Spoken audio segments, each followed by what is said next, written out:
You're listening to State of the Arts. We cover the art scene in St. Augustine, the nation's oldest city.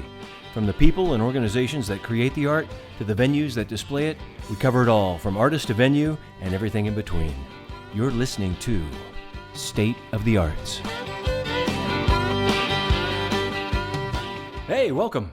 Thanks for listening. I'm John Bashara. This is State of the Arts. St. Augustine is known as an arts and cultural community. So what is art, and what's its value to the community? That is an age-old question that you'll find still sparks a passionate debate today.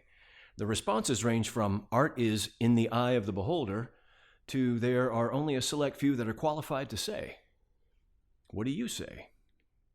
Throughout this series, you're going to hear from the folks that define, create, and drive the art scene in St. Augustine.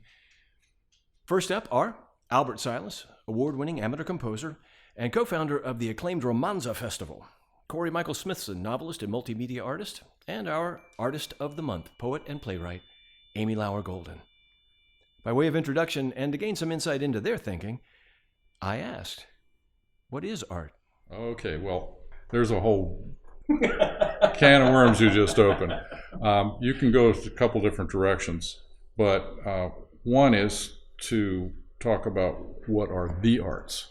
So you have music, dance, theater, literary art, visual art. You can throw in heritage, even culinary arts. Those are the arts, but that's not what art is. So if you think about what art is, then you have to think about what it does and what it means to people. So art can be personal, it can be social, it can be expressive, communicative. There's no one thing that art is. That's the point. When we talk about what is art, the biggest piece of this puzzle, I think, is the inner compulsion to create something. And again, this form of creation can take many different shapes and can incorporate many different media or techniques. It can have a lot of different kinds of intentions behind it. There can be a lot of different types of results, and there can be a lot of different agendas that are met with a product. But in my mind, the artistic impulse, first and foremost, is something that comes from within, and it maybe can't quite be explained. It might be even a bit mysterious to the person. But when I'm asked the question, what is art? I always come back to this idea that it is something that is merging from within a person and has to be expressed outwardly. It's a desire that is somehow given shape through technique, through skill, through training, through ritualization, through even a choice in media, and hopefully through discipline, through practice, through attention and effort. That expression takes a shape that can then be shared with an audience. Oh boy. Yes, let's get into the total heaviosity of what is art. I guess art is sort of the thread that runs through everything from history to anthropology, religion. I think it's our man's way of communicating things that they can't necessarily express in regular words, regular conversational words. The cave, the earliest art was cave drawings, and we even sent music into deep space on the first space probe in case we encountered other life. We thought maybe music would get to them if they couldn't figure out the numbers. Usually with me, it starts with either a concept or a kernel of an idea, and then I just keep writing around it and around it and around it until I kind of say, okay, I'm in the groove now, this is where it's going.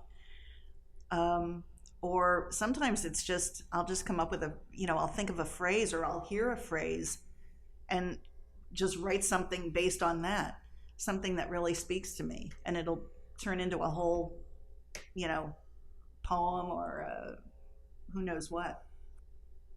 I'm kind of a wordy. I I love the rhythm of words, the way you can juxtapose words and change, have meanings that are a little ambiguous. I like to play with words, and sometimes when I hear something that's really just a sentence or a phrase that's crafted really beautifully, or just clever, or just really descriptive, I'll think, I could, let me write something around that. I want to use that in something. I want to use that phrase in something, and it'll just kind of needle at me until I can do something with it. It's sort of like if you've got a really cool accessory, if you go out and buy a really cool pair of shoes. Ladies, I'm talking to you now. If you buy a really cool pair of shoes, or like a scarf or something like that, and you think, oh my God, this is beautiful, I can't wait to wear this. And then you build like an entire outfit around that one little piece. That's kind of how I would describe my process sometimes. Not all the time, it's not like that, but sometimes it is. Yeah, I was really lazy for a long time, and I was really kind of blocked. I couldn't think of I didn't know what to write about. I just had this like blank where my imagination used to be. And then one night when I was battling with insomnia, I was just laying in bed, and all of a sudden I swear this is the craziest thing. This whole scenario for the Sisters O'Toole popped into my mind, and it was almost like fully formed. And I thought, well, I'll have to get on that in the morning, or else I'll have to get up right now and and start writing. And I thought, oh, I'll remember this. It'll be fine. I'll remember all this stuff in the morning. And then I'm like, yeah, who are you kidding? Get up. So I got up at like 2 o'clock in the morning and wrote until about 6. Wow. And it was, I had a beginning, a middle, and an end. I just had to go back and work on it. So it kind of just fell into my head, fully formed. And so I don't know where it came from. Amy, will you tell us a little bit more about the Sisters O'Toole? Sure. The Sisters O'Toole is about 2 sisters from a very colorful Irish-American family. And it takes place during the Christmas holidays, right before Christmas.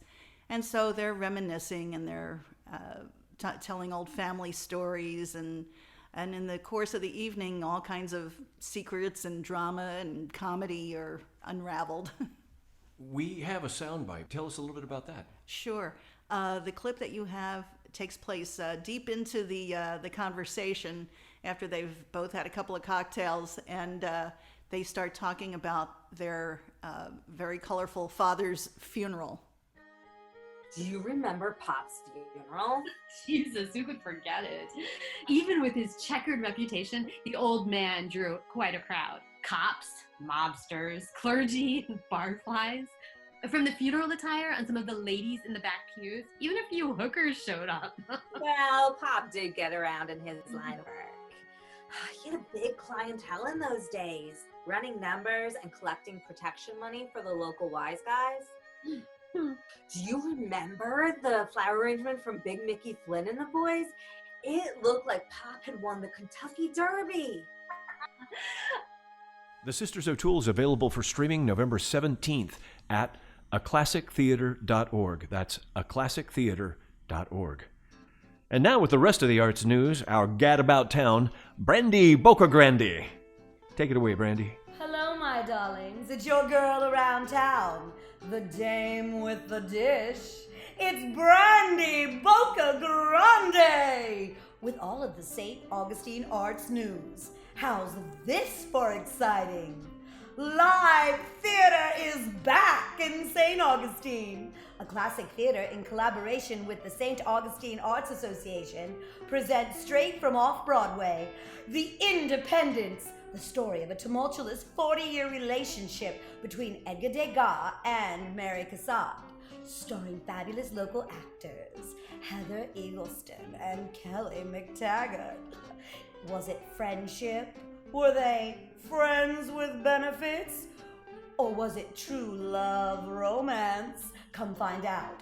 Call for tickets as soon as possible. Seating is limited due to social distancing. And don't forget to bring your designer mask, darlings. More good news about live theater. The Limelight Theater just announced their 29th season lineup, starting with Jerry's Girls. Dates are TBD. For more information, go to thelimelight-theater.org. If you're not quite ready for live theater yet, we've still got you covered. A Classic Theater is offering a variety of one-act plays on their site called Stay Home Theater. The newest offering is The Sisters O'Toole by St. Augustine playwright Amy Lauer Golden, a story of the bonds of sisterhood in a colorful Irish family. The Sisters O'Toole will be available for streaming on November 17th. Darlings, if you're planning a fabulous affair. No, not that kind, you saucy minx. The Corazon Theater is open for private rentals and screenings. Darlings, if you're just jonesing to get your groove on, boogie on over to the Amp to catch the funky stylings of Jack's local JJ Grey and Mofro. Oh, excuse me? Yeah, you heard me, Mofro. Show dates are January 15th and 16th at 7 p.m. Here's a chance to put a little funk in your trunk for the new year. Darlings, if you're the literary type, Zoom bomb Ancient City Poets during their monthly reading on the last Sunday of the month, starting at 3 p.m. For more info, and to get the Zoom link, go to bodor.org. That's BODOR.org. And now, for all my darlings out there that are gallery hounds, don't miss the monthly First Friday Art Walk, where you can stroll through as many as 28 fine art galleries between downtown and the beaches, while sipping on complimentary beverages. Definitely the place to see and be seen. And darlings, if those Jimmy Choos start pinching, let Old Town Trolley come to your rescue with free rides between 6 and 9 p.m. and enjoy free parking downtown after 5. Darlings, how can you resist? And if you art hounds are still hungry for more, sashay on over to the beach on November 28th and December 19th to celebrate Light Up the Beach. From the pier to A Street, you'll be walking in a winter wonderland, populated by local artists and their works. And speaking of a winter wonderland, St. Augustine's nationally acclaimed Nights of Lights is back for its 27th season. And darlings, we get an extra week of sparkly fun for the whole family. The lights come up on November 14th and will light up our nights until January 31st. Well, that's all the arts news and the dish from your girl, Brandy Bocagrande. Ciao, darlings. Back to you, John. Up next, Italian-born painter of international renown, Mario Della Penta, Stephanie Burkhart, lifelong dancer and executive artistic director of the dance company, followed by musician and president of the Beach Art Studio, Paul Slava, and his daughter, Catherine Slava, portrait artist. So, Mario, you say that art is an explosion. That's what it is. It's explosion. It's manifestation of the soul, the heart, creativity, emotion, composition, reflection. I'll tell you all what those means to me. Creativity is a constant waves in the brains that comes you to create, to get up and do it. It gives you the idea. The waves are so strong. Like I sleep very little night, because I always think, always create in my mind. That's creativity, right then. Emotion is a reflection of the heart and soul. That's what you gotta put on canvas. That's what it is. Composition is displayed in harmony, whatever you do. Displayed in harmony? Harmony. gracefully. You know, you want like a decoration, you make a nice living room that you just display the way it is. Reflection Reflection. is study to achieve perfection. In other words, you gotta reflect, you gotta think, you gotta adjust the things in your mind to get to perfection. Do you ever get to perfection? I can't say, nobody can really say that. You can say it's the best art I've done, but let other people judge if it's perfect or not, you know. I never get to that point. I said, this is it, how do this work? I'm the best in the world. Nobody done this before. But closer to. So I'm still working to get to perfection. I think of art as like a communication form. So to me, if you have a vision or a story or an emotion that you want to portray on stage, you know, that's a feeling and that's being expressed in some way. It just happens to be expressed through movement, or performance, or you know, or even class time, I think, is considered an art when, like, during rehearsals and going through the process, sometimes even more so than being on stage. I think in my mind, when I start thinking of all these ideas, it gets really clouded of like, art could be this and this and this and this. But then to me, I have to like simplify it. I think universally the first word that comes to my mind is creativity, because or even just the word creation, because something is being created from an individual out of nothing, essentially. You're just starting with yourself, your emotion, any experiences you have, and you're bundling that up in whichever way whatever your art is, whether it's artwork or performance or movement or you know, anything else. So some type of creation, so creativity, creation, expression, because I think emotions play a lot into, you know, emotions and experiences play a lot into what you create and your perspective and how you go about creating. I think that your experiences, your feelings, that all comes into play. The word like vulnerability comes to mind because it's like an openness. It's being your true authentic self and not having a filter or something that you're trying to do. You're just allowed to kind of explore and you're allowed to be yourself.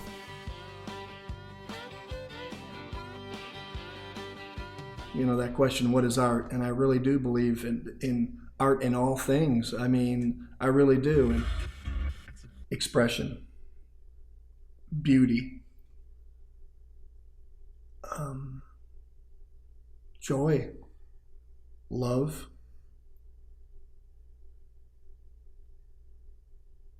and inspiration. I think the beauty of it, and again, that term What does that mean? is relative. Exactly. It's just, I think, to see beauty in all things.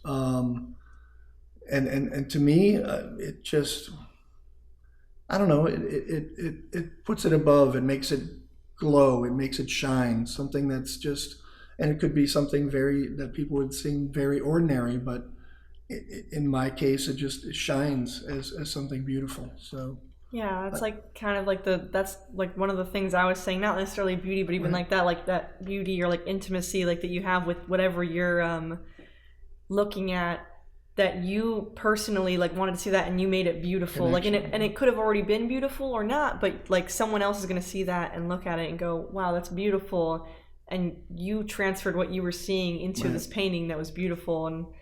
And especially like when you do that with people too, it's just it's lovely.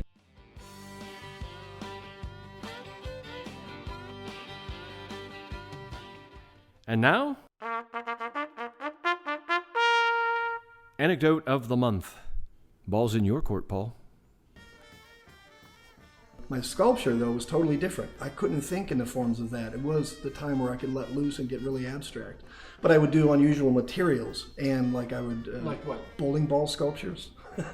That was cut it, saw it. I've burned it. Oh, I was almost thrown out of art school in college for taking a blowtorch to a to a bowling ball.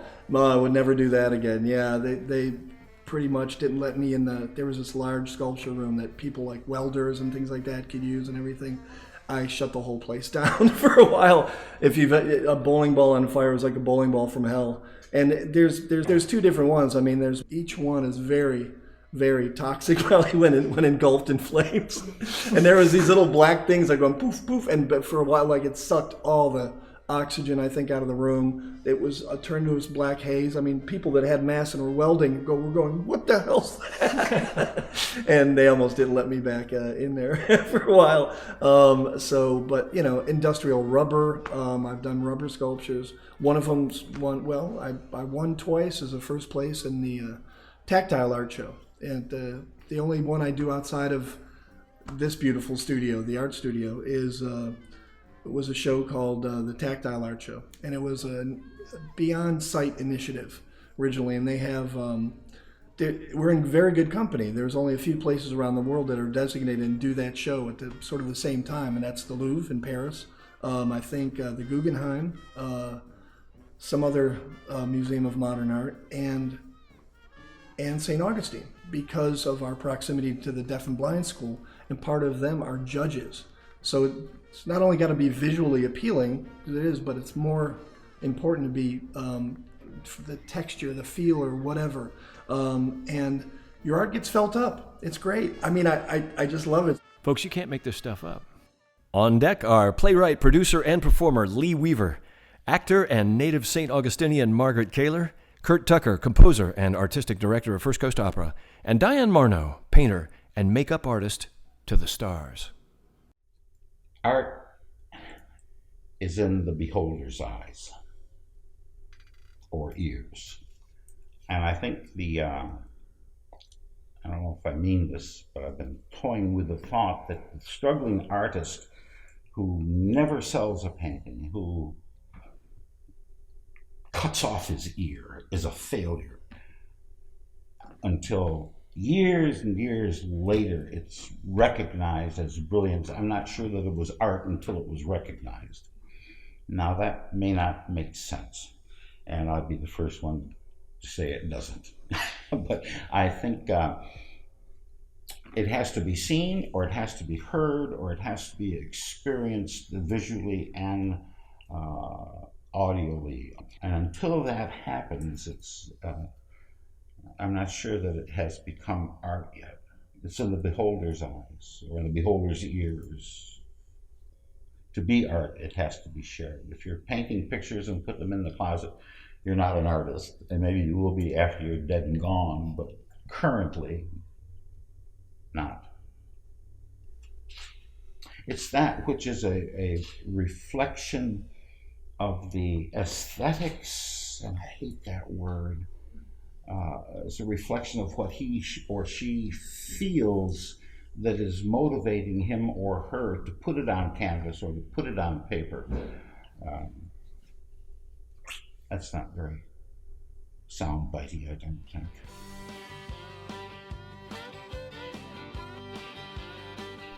To me, art is an expression, but to me it's something like dreaming. I mean, I think it's a conscious expression of a subconscious life somehow, our subconscious being. Maybe it's something that's within our individual, like I'm this person, but if I'm in a play, I go deeper than just this person. It's kind of it's a spiritual body, I think. Give me 5 words that describe art as you understand it? Okay, I wrote these down. You're not alone. Five words. Expressive, freeing, inevitable, connection, center. I think that people make art. I think it's something that we have to do, like we have to sleep and dream. And it may not even need to be more, I was about to say it was more conscious than breathing, but I don't think that's necessarily true, so I'll let that go. But I think it is natural. Right. What it does for us is that it's healing, it synthesizes, it like puts everything together that we may have taken apart, like dissected stuff, and it puts it back together.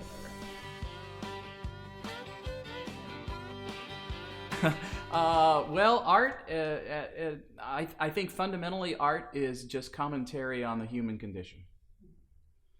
I mean, I thought about adding nature into that, commentary on the human condition and nature, but, then I really think that the nature part of that is just the human perception of nature. So at its core, art is commentary on the human condition and everything that goes with that, whether it's intellectual, emotional, which I see is at the very center of all of it, and whether it's good, whether it's bad, just the entire range of all of those things. I mean, to live is to be artistic, really, or to be artistic is to live. I'm not sure which, but they are that intrinsically related, I think. Emotion, I feel like that's ultimately at the heart of all of it. Creativity almost seems like an obvious choice, but it inspires creativity. It's inspirational. An artist is creative. The art inspires others. I thought about thought-provoking, but I think inspirational is maybe a better word, because it's art inspires others to feel, to think, to react. So emotion, creativity, inspirational, universal. Art is universal. We don't have geographic boundaries for art. Art affects and can affect, should affect all. And it's coalescing. I think it brings together. I think naturally through the artistic process. You can have a single artist in a studio painting or practicing or something, and you can be by yourself, and artists spend a lot of times by themselves. But ultimately their art reaches other people and brings people together. And art in my artistic medium, opera, brings a lot of people together. It takes a village to put on an opera. In the process. It's right, because it just requires a lot of people, on stage, off stage, all over the place, design, dance, everything. So that idea of coming together. So that's what I got. Emotion, creativity, inspirational, universal, coalescing. I think art is a lot to do with like self-expression. What makes you feel good, be it on canvas, dealing with people, making something, whatever you're doing, adding beauty to you. And some people may agree or not agree, but basically art is expressing yourself and what you think is beautiful. I would call it beauty, passion, self-expression, joy, happiness.